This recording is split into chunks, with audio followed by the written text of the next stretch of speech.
Hello, everyone. Welcome back to E-News. Pastor Brown, Hope+Elim. Looking forward to sharing this word with you. I don't know, it's always an interesting time when life starts to press a little bit. There seems to be some hardships, seems to be some things that pop up. And sometimes when we think those things happen, we think that we must have done something. We're outside of the will of God. This is too much. And I just want us to settle in and to know that God's got you. He has everything under control. In fact, in his word, in James, he's giving us some direction. And we're going to start in the very first chapter, James 1. First thing I want you to know is we're called to withstand. Whenever there's something that pops up in our lives, it's not time to fold. It's not time to bend. It's not time to fade away. God wants us to withstand. If we go to the text, James 1, verse 2 says, "Dear brothers and sisters, when trouble of any kind come your way, consider it an opportunity for great joy." He says, "For you know that when your faith is tested, when things get hard and you got to go through," it says in the word, your endurance has a chance to grow.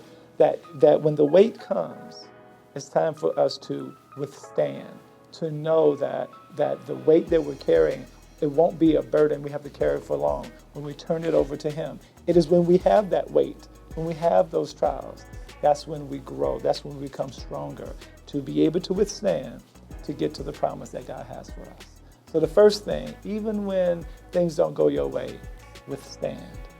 Here's some things that we don't want to do. In the word, it says to us, not only withstand, but he says to us, don't waver.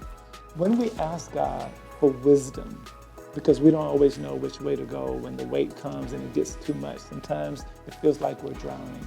Sometimes it feels like we're overwhelmed by life.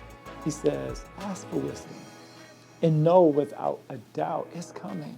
Don't waver on what we're requesting of God. Don't waver on his word. He says to maintain your strength.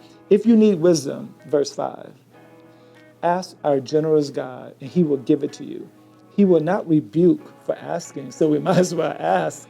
He says, but when you ask, be sure that your faith is in God alone.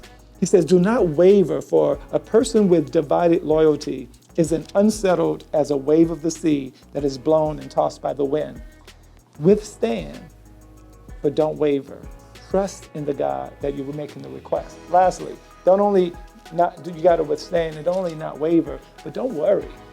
He says in the word, listen, such people should not expect to receive anything who waver when they ask. But he said, believers who are poor have something to boast about. Don't worry about what your needs are. He says, for God has honored them. He says in verse 10, and those who are rich should boast that God has humbled them.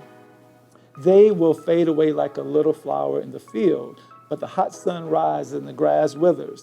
And it says the little flower droops and falls and its beauty fades away. In the same way, those who are rich will fade away with all of their achievements if we put all of our confidence in what we can do. God says, put your confidence in me and don't worry. So for you out there today, trust God in the midst of your circumstance. No matter how much weight, withstand, don't waver, and don't worry. God's got your back. What's coming up? Well, we have a lot coming up. This Sunday, I'm excited to share about strength in humility. It's like up or down. You're going to roll with God. Also, what's coming? The Overflow coming up this Sunday is here. Please join us 5 to 7 on this Sunday. Trunk or treat on Tuesday. Bring your candy. Drop off some candy, please. We need more. Those kiddos are coming, and we don't want to run out. Until then, we'll see you next time. But don't forget, we're in this campaign together. It's going to kick off October 29th, preaching into shining the light together. We're in this together. See you next time.